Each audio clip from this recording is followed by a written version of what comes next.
I got called Spanish speaking, so I went to the Mexico MTC. So it was kind of fun. We went down there for 6 weeks and then we flew back up. And I remember flying in. I flew in Thanksgiving week, and it was pretty gloomy flying in. I just remember looking out the window and thinking, okay, this is where I am the next 18 months. This is going to be good. And the APs and president picked us up at the airport, and we went to the mission home and, did a few things. We had dinner, and it was really nice getting to know the mission president and his wife. And then the next day we had transfer meetings, and those are always really fun. Everybody looked forward to transfer meetings because the whole mission, well, anybody that was getting transferred got together in the mission home in Louisville, and they, we heard the words of wisdom from the departing missionaries, and then the new missionaries would get introduced with their trainers.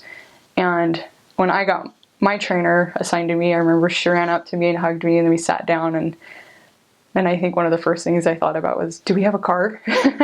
And we did in our first area. So it was just fun. It is kind of a whirlwind getting into it all, but it's really fun. They just make you feel welcome and loved, and everybody there super, super friendly. So as far as mission boundaries go, it covers most of Kentucky. There are a few missions that cut into it, but we have most of Kentucky and then southern Indiana, and then there's a little chunk of Illinois as well. As far as Spanish goes, there are 2 areas out on the west side, but most of it's in Louisville and Lexington and just a few towns here and there. So there was like a pretty small group of hermanas and then some Spanish elders, but the majority of the mission's English, of course. There's a lot of different churches out there, so it's considered part of the Bible Belt. So you run into a lot of different faiths and a lot of different, people. And as far as our church goes out there, people do know who we are and where we are. In Louisville, I think there are, don't quote me on this, I think there's 3 different church buildings in Louisville. I'm not sure how many wards. I know that I stuck to the Spanish side, so I was in a Spanish branch in Louisville, and I know there's also one in Lexington and one in Cordon, Indiana, which is where I started my mission. As far as the Spanish attendance goes, they're pretty good. It's for the branches, we get about 60 to 70 people on a Sunday, which is pretty good. I was surprised getting my mission call Spanish speaking in Kentucky, thinking it's Kentucky, it's the South, nobody lives there, but it makes sense. There's a lot of industry and the horse farms out there and stuff. And they also have a Cuban refugee program. I think that's something that caught me off guard when I first moved to Louisville. There's a high concentration of Cubans.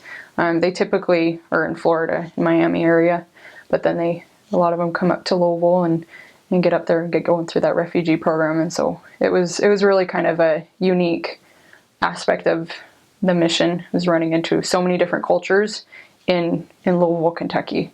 And it's not just people from Cuba. They're all from all over the world. The Middle East, or met people from just all over the world. And so that was kind of a cool aspect. The members are always great. Whether you're serving in English or Spanish branches, they're very faithful members, and you'll just love them. Even the ones who are still struggling to get back, or the ones who are super faithful. You have a lot of great member missionaries out there. So I guess one thing I wish I would have focused on was just talking with everyone. It was a big emphasis, I guess, more towards the second half of my mission, but I wish I had gone out and really just tried to talk with everybody. You meet so many interesting people out there, and it's just worth the experience talking to everybody. But there were a lot of really cool experiences we had just talking to people. I remember in my first area, we focused just on Spanish speaking, and we were out visiting this new trailer park that we never visited before, and we were just walking around, and I was actually sick. Like, I was on the verge of I needed to go home. I was just about to throw up. It was just not good. And my companion was like, let's just walk down this one extra street. And I just thought, I'm just going to lose it. This isn't going to be good.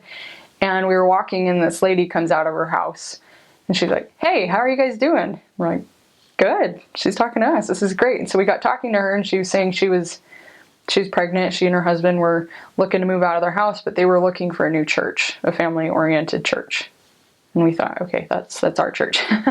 And so we referred them over to the English speaking elders, and they taught them, and a few months later, it was after I left the area, but they all got baptized, and they were great. And so, I mean, I saw so many miracles just from talking with everybody throughout my mission, and you know, a lot of them came towards the end of the mission, but I think that's something that really doesn't get emphasized as much, is just talking with everyone, whether it's Spanish or English. You know, just talk with everybody, because you never know what'll come out of it, and the Lord blesses you in other ways for it, not just with new investigators. You know, I feel like it's reflected in other areas and aspects of the mission. Spanish speaking in Kentucky is great. The people there, they are few and far between. There's not a high concentration of them. I was lucky enough to serve in 2 Spanish branches, 2 of the 3 on my mission, and they're just the most loving, wonderful people ever. They're always feeding us. Sometimes we would eat dinner at home, and then we'd go to a member's house for something, and they would have another dinner for us.